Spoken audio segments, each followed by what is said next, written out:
Welcome to future reason study centre Salem. உங்களை அன்புடன் வரவேற்கிறது. இன்றைய வகுப்பு நம்ம பார்க்குறது UG TET BRT Tamil online class அழகு 6ல் தலைப்பு அந்தாதி சிற்றிலக்கியம் பகுதி 26 தான். ஓகேங்களா, பகுதி 26வது காணொலி தான் பார்க்குறோம். ஓகேங்களா, அந்தாதி அப்படின்ற இலக்கியத்தோட அறிமுக வகுப்பு பார்த்தோம். அதோட தொடர்ச்சி தான் இதில் நம்ம பார்க்குறோம். பகுதி 2 அந்தாதி சிற்றிலக்கியத்தோட பகுதி 2 தான் பார்க்குறோம், பாகம் 2. அப்போ அந்தாதி அப்படின்ற இது என்ன இலக்கண பிரிவுகளை கொண்டு இருக்கு? அந்தாதின்றது என்ன இலக்கியம், அது எப்படிலாம் சங்க இலக்கியத்தில் சொல்லியிருக்காங்க, தனி சிற்றிலக்கியமாக தோன்றதுக்கு முன்னாடி என்ன கூறலாம் அதில் இருக்குது அப்படின்ற செய்தியெல்லாம் நம்ம பார்த்தோம். சரிங்களா, அப்போ அதோட தொடர்ச்சி தான் இன்றைக்கி நம்ம பார்க்குறோம். இந்த அந்தாதியோட இலக்கண கூறு என்ன, அந்தாதி சொல்லக்கூடிய இலக்கண பிரிவுகள் என்ன அப்படின்றதான் பார்க்குறோம். அப்போ அந்தாதி என்பது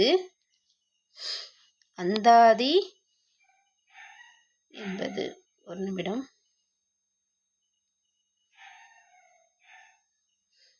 ஓகே,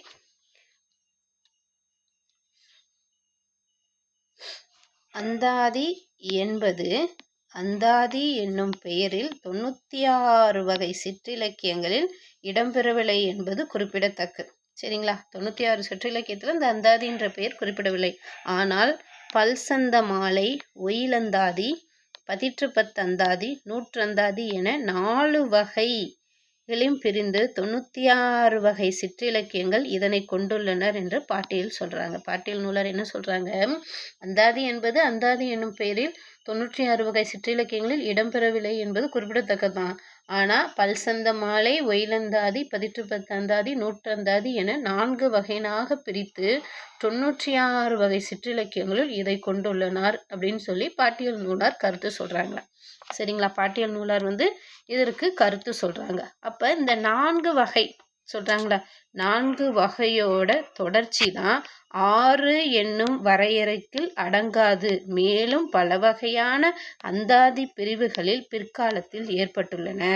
அப்போ செய்யுள் வகை, படங்களின் எண்ணிக்கை, அவற்றில் அமைந்த அணி நயங்கள், பாடல்களை உச்சரிக்கும் செயல்முறை ஆகியவற்றின் அடிப்படையில் பிற்காலத்தில் எழுந்த அந்தாதி இலக்கியங்கள் பல்வேறு வகையான பல்கி உள்ளன. சரிங்களா, இந்த 4 வகையோடு 96 என்னும் வரையறைக்குள் அடங்காது. மேலும் பல வகை அந்தாதி பிரிவு பிற்காலத்தில் ஏற்பட்டுள்ளன.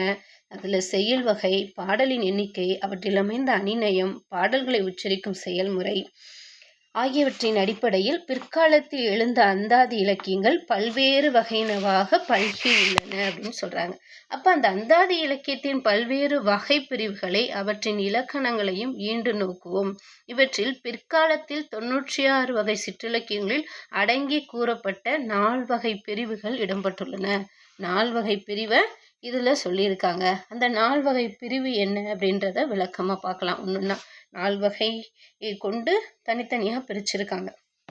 சரிங்களா, அப்போ இந்த வெண்பா அந்தாதி முதல்ல நம்ம பார்க்கறது வெண்பா அந்தாதி. 100 வெண்பாக்களால் அந்த ஆதி, ஓகேங்களா, 100 வெண்பாக்களால் அந்த ஆதியாப்பு அமைய பாடப்பெற்றது.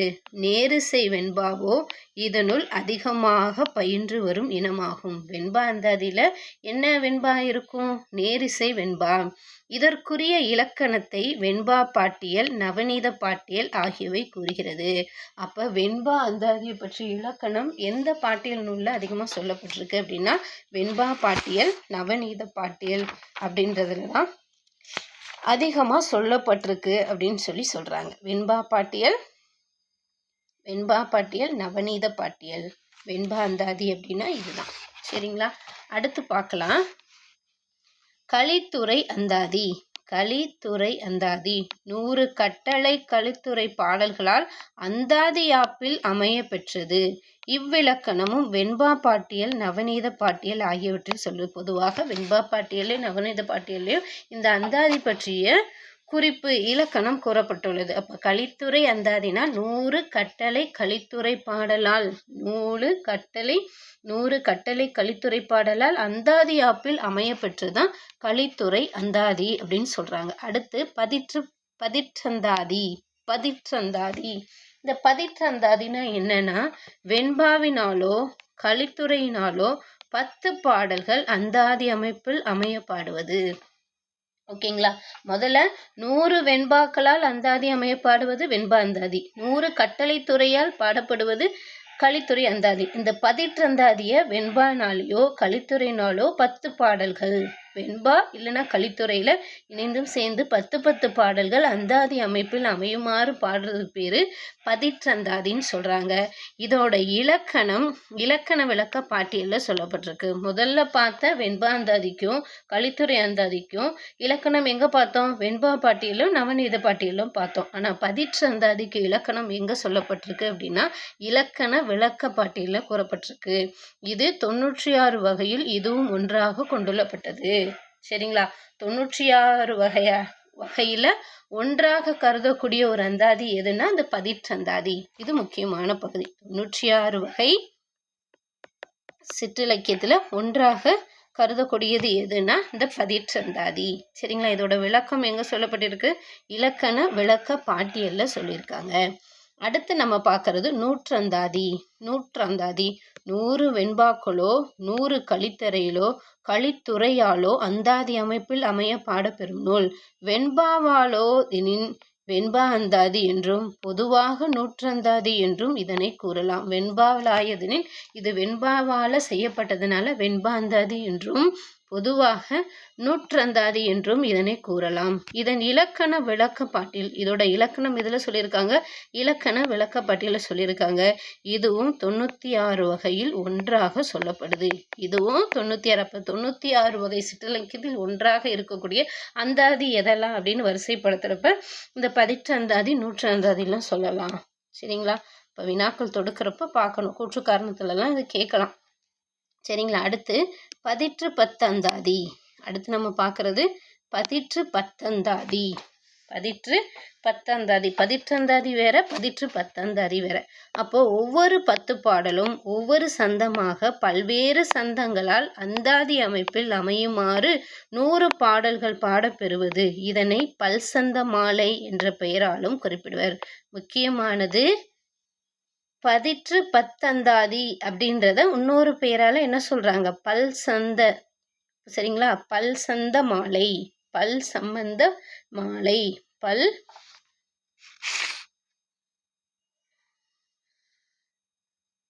சரிங்களா? பல் சந்த மாலை தான் பல் சந்த மாலை. இது வராது. பல் சந்த மாலை. ஓகேங்களா? பல் சந்த மாலை என்ற பெயராலும் குறிப்பிடுறாங்க. இதன் இலக்கணம் வெண்பா பாட்டியல் நவநீத பாட்டியல் ஆகியவற்றில் உரைக்கப்படுது.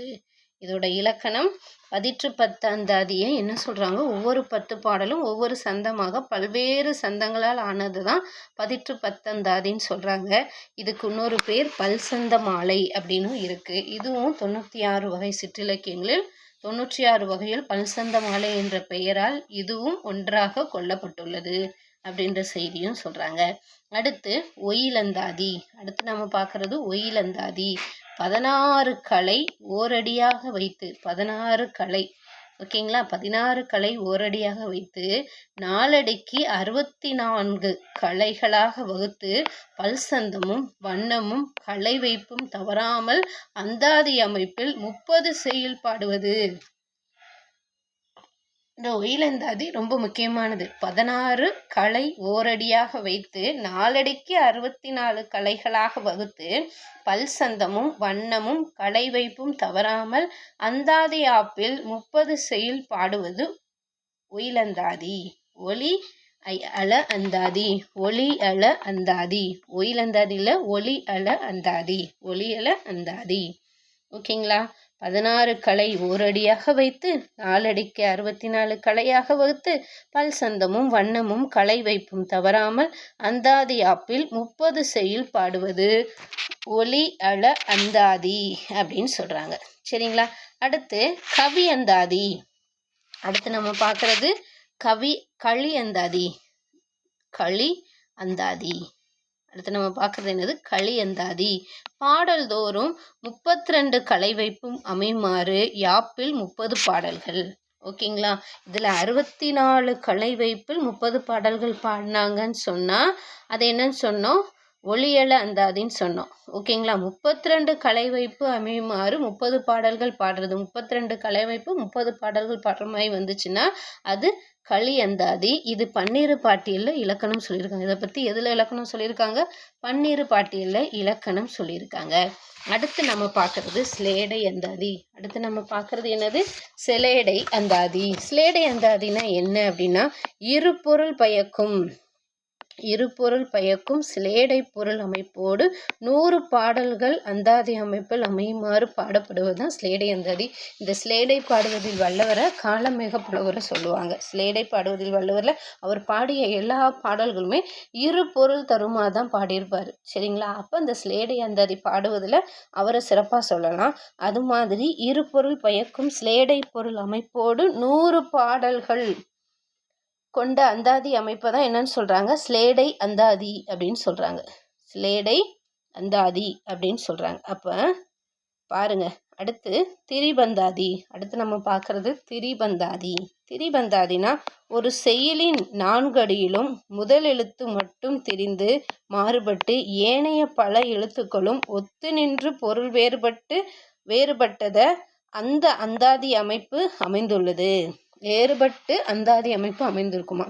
அதாவது திரிபந்தாதி அப்படின்னா ஒரு செய்யுளின் 4 அடியின் முதல் எழுத்து மட்டும் திரிந்து மாறுபட்ட ஏனைய பல எழுத்துக்கள் ஒத்து நின்று பொருள் வேறுபட்டால்தான் அந்த அந்தாதி அமைப்பை திரிபந்தாதி அப்படின்னு சொல்றாங்க. அடுத்து யமக அந்தாதி. அடுத்து என்னது? யமக அந்தாதி. யமகம் என்பது வந்த சொல்லும் தொடரும் மீண்டும் மீண்டும் வந்து பொருள் அடிதோறும் வேறுபட்ட அந்தாதி ஆப்பில் அமைந்திருப்பது. யமகம் என்பது சொல்லும் தொடரும் மீண்டும் மீண்டும் வந்து பொருள் அடிதோறும் வேறுபட்ட அந்தாதி ஆப்பில் அமைந்திருப்பதுக்கு பேரு யமக அந்தாதி. அதுக்கடுத்து இந்த திருஞான சம்பந்தர் இவ்வகை அந்தாதி யாப்பை திருமுறையில் திரு பிரம்மபுர பதிகத்தில் ஏகபதம் என்ற பெயரோடு பாடியது குறிப்பிடத்தக்கது. சரிங்களா? யமகம் அப்படின்ற சொல்லால் தொடர் மீண்டும் மீண்டும் வந்து பொருள் அடிதோறும் வேறுபட்ட அந்தாதி அமைப்பில் பாடுவதுதான் யமக அந்தாதி அப்படின்னு சொல்றாங்க. சரிங்களா? இந்த யமக அந்தாதி பாடியவர் துரைமங்கலம் சிவபிரகாச சுவாமிகள்னு சொல்லுவாங்க. இவர் சிறப்பாக பாடியிருக்காரு. சரியா? அப்போ திருஞான சம்பந்தர் இவ்வகையாக அந்தாதி ஆப்பை திருமுறையில் திரு பிரம்மபுர பதிகத்தில் ஏகாபதம் என்ற பெயரோடு பாடியது குறிப்பிடத்தக்கது. அப்போ ஏகாபதம் அப்படின்ற பெயரில் அந்தாதி பாடியவர் யாருன்னு கேட்டால் திருஞான சம்பந்தர். அவர் பாடிய அந்த திருமுறை எத்தனாம் திருமுறைனா திரு பிரம்மபுர பதிகத்தில். எந்த பதிகத்தில் பாடியிருக்காரு? திரு பிரம்மபுர பதிகத்தில் பாடியிருக்காரு. சரிங்களா?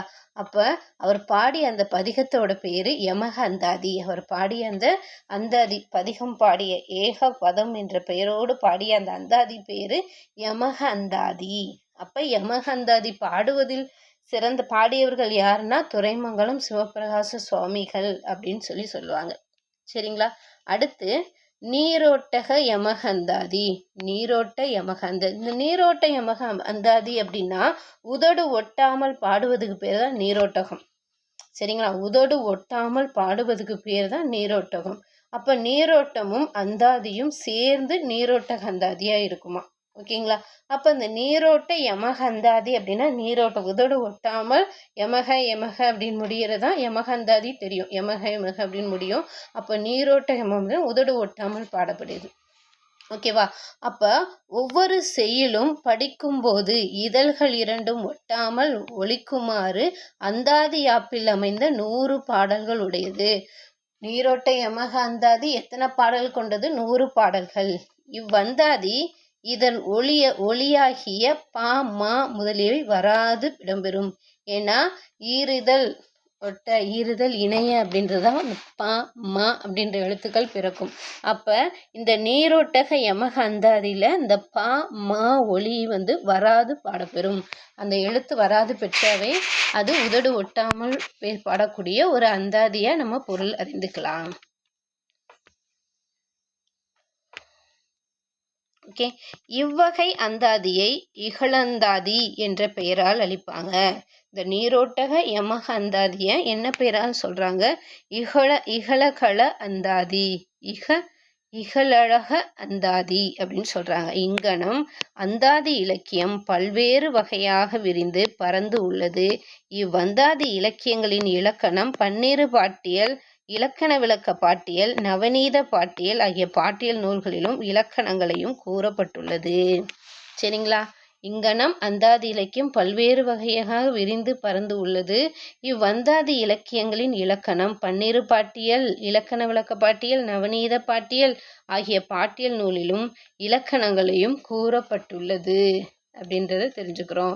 அடுத்து அந்தாதி அதிகம் எழ காரணம். இந்த அந்தாதி அப்படின்ற சிற்றிலக்கியம் தோன்றதுக்கு என்ன காரணம் அப்படின்னு சொல்லி பார்த்தா, பிற சிற்றிலக்கியங்களை காட்டிலும் அந்தாதி இலக்கியங்கள் பல்வேறு வகையான பல்கி பரந்துள்ளன. ஏன் பரந்துள்ளன? அந்தாதி அமைப்பில் அமைந்துள்ள மையால், ஓகேங்களா, அந்தாதி அமைப்பால் அமைந்துள்ளமையால் நூல் முழுவதையும் அடுத்தடுத்து நினைவு கொள்வது மிக எளிமையாக இருந்தது. எனவே அந்த இலக்கியங்கள் பல்கி பரவி இருந்தன. இது அந்தாதி அந்தமும் ஆதியுமாக இருக்கக்கூடிய ஒரு அமைப்பில் இருக்கிறதுனால இதை எளிமையாக நினைவில் வைத்துக்கொள்வது எளிமையாக இருக்கிறதுனால இந்த பாடல் அமைப்பை அவங்க பயன்படுத்தினாங்க அப்படின்றத சொல்கிறாங்க. சரிங்களா? அப்போ இந்த இது மாதிரி பிற சிற்றிலக்கியங்கள் அந்தாதி பாடப்பட்டிருக்கா அப்படின்னு சொல்லி பார்த்தோம்னா, அந்தாதி யாப்பில் அமைந்த சிற்றிலக்கியங்களை அந்தாதி என்னும் பெயரால் அழைக்கின்றோம். ஆயினும் பொருள் அமைதியாய் மாறுபட்டு வேறுபட்ட பல பெயர்களை கொண்டுள்ளன. அட்டமங்கலம், இரட்டைமணி மாலை, இணைமணி மாலை, நவமணி மாலை, நான்மணி மாலை, மும்மணி மாலை, ஒருபா ஒருபது, இருபா இருபது, அலங்கார பஞ்சாங்கம் முதலான பல்வேறு சிற்றிலக்கியங்கள் அந்த வகை ஆகும். சரிங்களா? அப்ப பிற சிற்றிலக்கியங்கள் இந்த அந்தாதி அமைப்பு இருக்கு. சரிங்களா? பொதுவா அது அந்தாதி அப்படின்ற பொது பெயரால் அழைக்கப்பட்டாலும் அட்டமங்கலம், இரட்டைமணி மாலை, இணைமணி மாலை, நவமணி மாலை, நான்மணி மாலை, மும்மணி மாலை, ஒருபா ஒருபது, இருபா இருபது, அலங்கார பஞ்சாங்கம் அப்படின்றது பல்வேறு சிற்றிலக்கியங்களில் எந்த வகை ஆகும். இந்த அந்தாதி வகையில் சார்ந்ததாக தான் இது சொல்லப்படுது.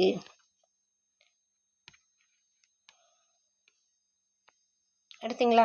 இது எப்படி இந்த அந்தாதி அப்படின்ற பெயரை பெற்று இருந்துச்சு அப்படின்றத பார்த்தோம்னா, இவ்வந்தாதி இலக்கியங்கள் இறைவன், இறைவி, ஞானக்குரவர்கள், அடியார்கள் ஆகியோரை பாட்டுடை தலைவர்களாக வைத்து பாடப்பெற்றுள்ளன. வந்தாதி இலக்கியம் எப்படி இருக்கு? இறைவன் மீதோ, இறைவி மீதோ, ஞானக்குரவர் மீதோ, அடியார்கள் மீதோ அவர்களை பாட்டுடை தலைவராக வைத்து பாடப்பெற்றுள்ளன அப்படின்ற செய்தியும் இங்கே சொல்றாங்க.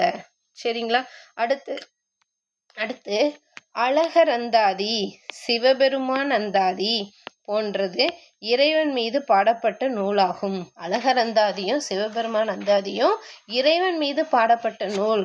உலகுடைய அம்மை அந்தாதி, உலகுடைய அம்மை அந்தாதி. அடுத்து அபிராமி அந்தாதி போன்றவை இறைவின் மீது பாடப்பட்ட நூல். இப்போ இறைவன் மீது பாடப்பட்டது அழகர் அந்தாதியும் சிவபெருமான் அந்தாதியும். இறைவி மீது பாடப்பட்டது அப்படின்னா உலகுடைய அம்மை அந்தாதி, அபிராமி அந்தாதி. அதற்கடுத்து பார்த்தோம்னா குணக்குடிநாதர், குணங்குடிநாதர், பதிற்று பத்தந்தாதி போன்றவை ஞானக்குரவர் மீது பாடப்பெற்றது. திருஞான சம்பந்தர் பதிற்று பத்து அந்தாதி போன்றவை அடியார்கள் மீது பாடப்பெற்றவை. குணக்குடி நாதர், பதிற்று பத்து அந்தாதி போன்றவை ஞானக்குரவர் மீது பாடப்பட்டது. திருஞான சம்பந்தர் பதிற்று பத்து அந்தாதி போன்றவை அடியார்கள் மீது பாடப்பட்டது. அப்ப அந்த பாடப்பெற்ற பாடலின் பொறுத்து இந்த அந்தாதி பெயர் பெறுகிறது அப்படின்ற செய்தியை நம்ம இங்கே காண்றோம். அடுத்து அருணை அந்தாதி, இணுவை அந்தாதி, கல்வளை அந்தாதி, திருச்சிராப்பள்ளி அந்தாதி என பாட்டுத் தலைவன் எழுந்தருள்ள ஊரின் பெயரோடும் பல அந்தாதி நூல்கள் சார்த்தி வழங்கப்படுகின்றன. அப்ப நூல் பெயர் இறுதியில் அந்தாதி இலக்கிய பிரிவின் பெயர் வருதலும் உண்டு. நூலின் பெயர் இறுதியில் இந்த அந்தாதி இலக்கியத்தோட பெயரும் வருது, ஒரு சிறப்பாக இருக்குது. அப்போ அருணை அந்தாதி, இணுவை அந்தாதி, கல்வளை அந்தாதி, திருச்சிராப்பள்ளி அந்தாதி என பாட்டு தலைவன் எழுந்துள்ள ஊரின் பெயரோடு பல அந்தாதி நூல்கள் சார்த்தி வழங்கப்பட்டுள்ளன அப்படின்றதையும் இங்கே நம்ம காணப்படுறோம். ஓகே.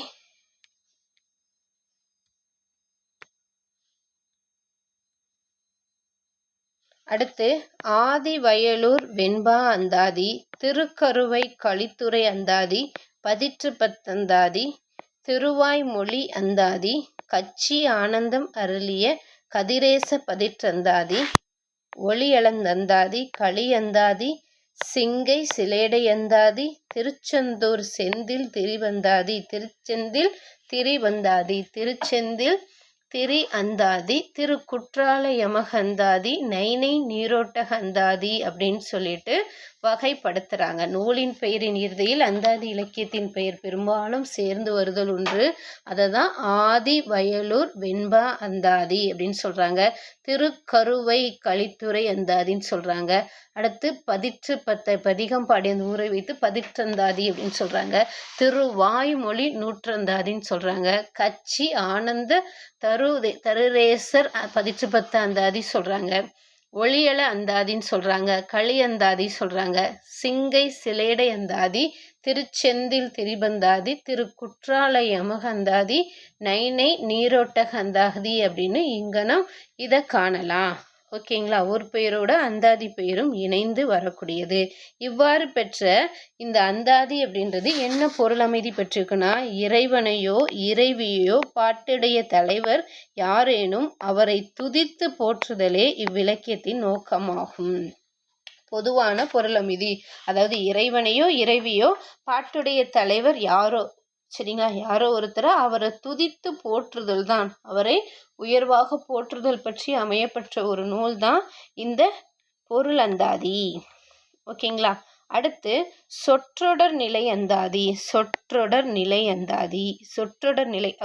இந்த அந்தாதியோட சொற்றொடர் நிலை எவ்வாறு அமையப்பட்டிருக்கு அப்படின்னு சொல்லி பார்த்தோம்னா, செயல் வடிவாக அமைந்த இலக்கிய வகையை பொருட்டொடர் நிலை செயல் என்றும் சொற்றொடர் நிலை செயல் என்றும்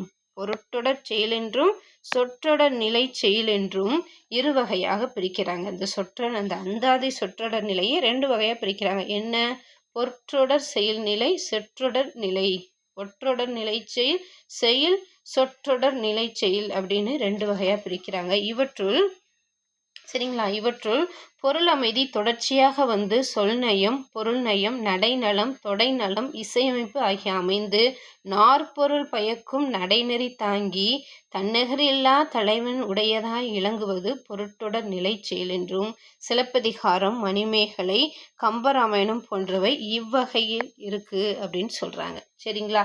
இது இந்த பொருட்டொடர் நிலை செயல் அந்தாதி செயல் அமைப்பு பெற்றதுக்கு சிலப்பதிகாரத்தையும் மணிமேகலை, கம்பராமாயணத்தை வகைப்படுத்துறாங்க. சரிங்களா? அப்ப பொருள் அமைதி தொடர்ச்சியாக வந்து சொல்நயம், பொருள்நயம், நடைநலம், தொடைநலம், இசையமைப்பு ஆகிய அமைத்து நாற்பொருள் பயக்கும் நடைநிறை தாக்கி தன்னரில்லா தலைவன் உடையதாய் இலங்குவது பொற்றொடர் நிலை செயல் என்றும், இதற்கு எடுத்துக்காட்டு சிலப்பதிகாரம், மணிமேகலை, கம்பராமாயணம் போன்றவை இவ்வகையில் வந்ததாகும் அப்படின்னு சொல்றாங்க. அடுத்து பொருள் அல்லது கதைப்போக்கு நூல் முழுவதும் ஓகேங்களா? பொருள் அல்லது கதைப்போக்கு நூல் முழுவதும் தொடர்ந்து வராது. செயல்கள் ஆங்காங்கே பொருள் முடிவு பெற்றதாய் பொருளற்றதாய் சொற்றொடமைப்பால் ஒன்றோடு ஒன்று இணைந்து ஒரு முழு நூலாக வருவது சொற்றொடர் நிலை செயல் என்றும், அந்தாதி முதலிய சிற்றிலக்கியங்கள் இவ்வகை என்றும் கூறுவர். அப்ப இவ்வாறாக அமையப்பட்ட அந்த சொற்றொடர் நிலையில் அமையப்பட்ட அந்தாதியோட சொல்லமைப்பு எப்படி இருக்கும்னா, அப்படின்றத இறுதியா சொல்றாங்க. அந்தாதி என்னும் சொல் அந்தம் ஆதி என்னும் இரு சொற்களின் கூட்டு உருவாகும். அவன் அவள் அதுவென்னும் அவை மூவனையும் தோன்றிய திதியே ஒடுங்கிய மலர்ந்தலாம் அந்தம் ஆதி என்மனார் புலவர். அவன் அவள் அதுவெனும் அவை மூவினையின் தோன்றிய ஓகேங்களா திதியே ஒடுங்கிய மலர்த்துளாதாம் அந்தன் ஆதி என்பனார் புலவர் அப்படின்னு சொல்றாரு. ஓகேங்களா? என்ன சொல்றாரு அப்படின்னா, சிவஞான போத சூத்திரத்தின் இறுதியடியில் அந்தம் ஆதி என்ற சொல் பயின்று வந்துள்ளது. அந்தம் என்பது இறுதி, ஆதி என்பது முதல். ஒரு செய்யுளின் இறுதி மற்றொரு செய்யுளின் முதலாக அமைந்து பாடும் சிற்றிலக்கியமாதலால் அந்தாதி இலக்கியங்கள் காலந்தோறும் பூத்து பொழிந்து இன்று பரந்து விரிந்துள்ளது அப்படின்னு சொல்றாங்க. சரிங்களா? இங்கனம் அந்தாதி இலக்கியங்கள் காலந்தோறும் பூத்து பொழிந்து இன்று பறந்து விரிந்துள்ளது. அந்தாதி இலக்கியங்கள் பல்வேறு வகையினவாகவும் பிரிந்து வளர்ந்துள்ள நிலையை கொண்டு இவ்விலக்கிய அமைப்புக்கு மக்களிடத்தில் இருந்த செல்வாக்கினை நாம் அறிகிறோம். ஓகேங்களா? சொல் நயமும் பொருள் நயமும் சேர்ந்திலகும் இவ்விலக்கிய செல்வத்தை கற்று துய்த்தல் வேண்டும். சரிங்களா? இந்த சொல் நயம் பொருள் நயமும் அமையப்பெற்ற இந்த அந்தாதி அப்படின்ற சிற்றிலக்கியத்தை கற்று தேர்ந்து தெளிவடைவோம் அப்படின்னு சொல்கிறாங்க. அப்போ இதோட அந்தாதி அப்படின்ற சிற்றிலக்கியம் நிறைவு பெறுது. அப்போ அந்தத்தை ஆதியாக வைத்து பாடுவது அந்தாதி. அந்தாதிக்கு சொற்றொடர் நிலை என்று பெயர் உண்டு. பிற மொழியில் இல்லாத அமைப்பு அந்தாதி. முதல் அந்தாதி நூல் அற்புத திருவந்தாதி. அந்தாதி பாடிய பாடவல்லவர் ஒட்டக்கூத்தர். காரைக்கால் அம்மையார் பாடியது அற்புத திருவந்தாதி. மயிலிசை ஆழ்வார் பாடியது திருவந்தாதி. சேரன் பெருமாள் நாயனார் பாடியது பொன்வந்தாதி. நம்பியாண்டார் நம்பி பாடியது திருத்தொண்டர் திருவந்தாதி. கம்பர் பாடியது சடகோபர் அந்தாதி. பிள்ளை பெருமாள் ஐயங்கார் பாடியது திருவரங்க அந்தாதி. பட்டர் பாடியது அபிராமி அந்தாதி. ராசை கவிஞர் பாடியது திருக்குறள் அந்தாதி. உதடு ஒட்டாமல் பாடுவதற்கு பேர் நீரோட்டகம். நீரோட்டகமும் அந்தாதியும் சேர்ந்தால் நீரோட்டக அந்தாதி. அடுத்து வந்த எழுத்துக்களோ பொருள் வேறுபட மீண்டும் வருவது அந்தாதி யமக அந்தாதி. சரிங்களா? அதாவது வந்த எழுத்துக்களே பொருள் வேறுபட மீண்டும் வரும் அந்தாதிக்கு பேர் யமக அந்தாதி அப்படின்னு சொல்கிறாங்க. அப்போ யமக அந்தாதி பாடியவர் துரைமங்கலம் சிவபிரகாச சுவாமி. வெண்பா அல்லது கலித்துறையால் பாடப்பெறும் அந்தாதி நூற்றந்தாதி, பதிற்று பத்தந்தாதி அப்படின்னு சொல்கிறாங்க. ஒவ்வொரு பத்தும் ஒவ்வொரு சந்தத்தில் பாடுவது பதிற்று பத்தந்தாதி. பதிற்று பத்தந்தாதிக்கு பல்சந்த மாலை என்ற பெயரும் உண்டு. ஓகே, இதுதான் அந்தாதி பற்றி சொல்கிறது. இன்னும் மேற்கோள் பார்த்தோம்னா, அரிதர நின்ற ராமானுஜன் எனக்கு ஓர் அமுதே அப்படின்னு ராமானுஜ அந்தாதியில் சொல்லியிருக்காங்க. ஓகேங்களா? அடுத்து மூங்கில் இலை மேலே தூங்கும் பனி நீரை வாங்கும் வெயிலோனை தாங்கும் விழியோனே, தாங்கும் விழியாலே என் தங்கமட மானே அப்படின்னு நாட்டுப்புற பாடலில் கூட இந்த அந்தாதி அமைப்பு இருக்கிறத காணலாம். சரிங்களா? அடுத்து எய்தற்கு அரிய மறைகளை 1000 இன்தமிழால் செய்தற்கு உலகில் வருடம் சடகோபனை சிந்தித்துள்ளே பெய்தற்கு இசையும் பெரியவர் சீரை உயிர்கள் எல்லாம் அப்படின்னு சொல்கிறாங்க.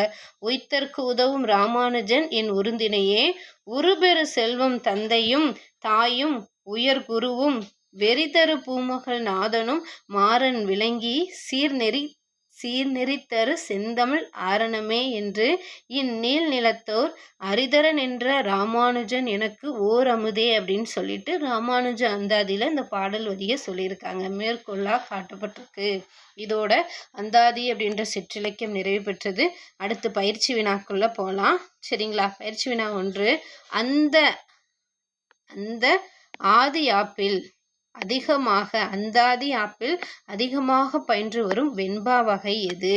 இன்னிசை வெண்பா, குரல் வெண்பா, நேரிசை வெண்பா, பக்குருடை வெண்பா. ஓகேங்களா? அந்தாதி ஆப்பில் அதிகமாக பயின்று வரும் வெண்பா வகை என்ன? அந்தாதி ஆப்பில் அதிகமாக பயின்று வரும் யாப்பு வகை என்ன அப்படின்னு சொல்லி கேட்குறாங்க. ஓகேங்களா? என்ன ஆப்பு வகை அமைந்திருக்கும்?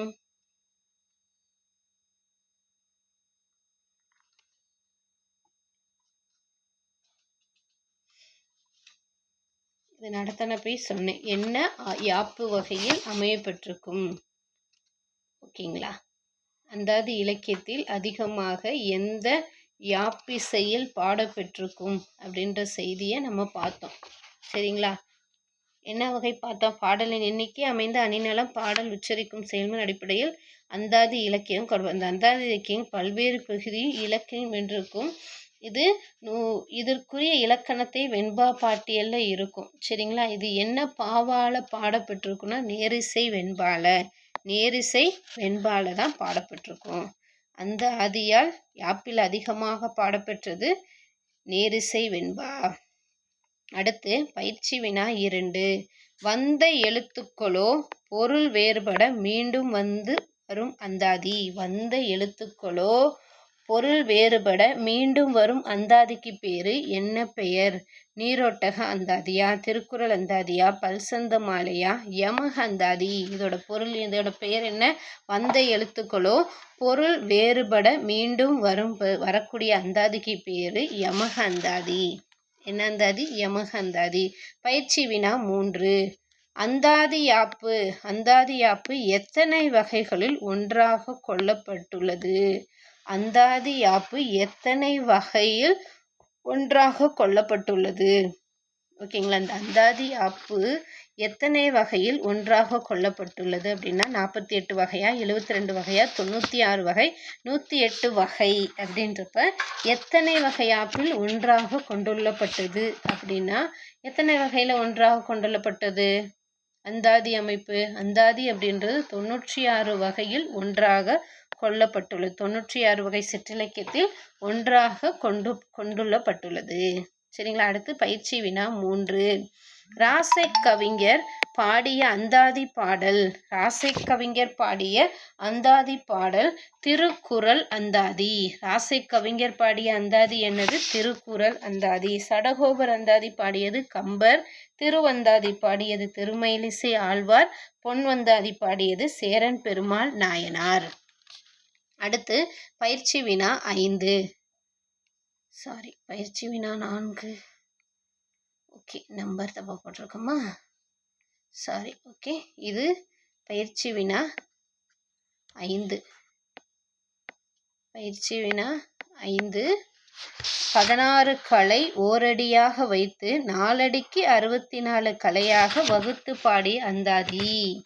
ஓகேங்களா? 16 களை ஓரடியாக வைத்து 4 அடிக்கு 64 கலையாக வகுத்து பாடப்பட்ட இந்த அந்தாதி பெயர் என்ன அப்படின்னு சொல்லி பார்த்தோம்னா ஒளியள அந்தாதி.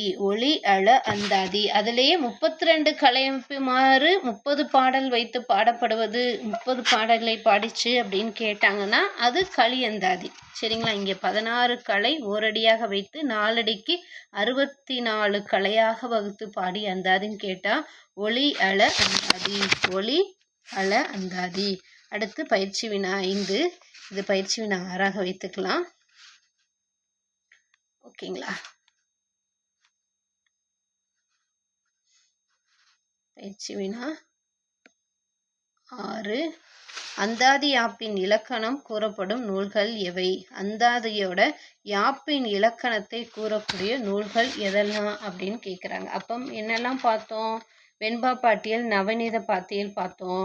அடுத்து இலக்கண விளக்க பாட்டியல் பார்த்தோம். அப்போ வெண்பா பாட்டியல், நவநீத பாட்டியல், அந்தாதி யாப்பின் இலக்கணம் கூறப்படும் நூல்கள் இங்கே சொல்லப்பட்ட ஆப்ஷனில் நம்ம பார்க்குறப்ப இந்த வெண்பா பாட்டியலும் நவநீத பாட்டியலும் சொல்லலாம். இதுதான் அந்தாதி இலக்கணத்தை சொல்லக்கூடிய பாட்டியல் நூல்கள்.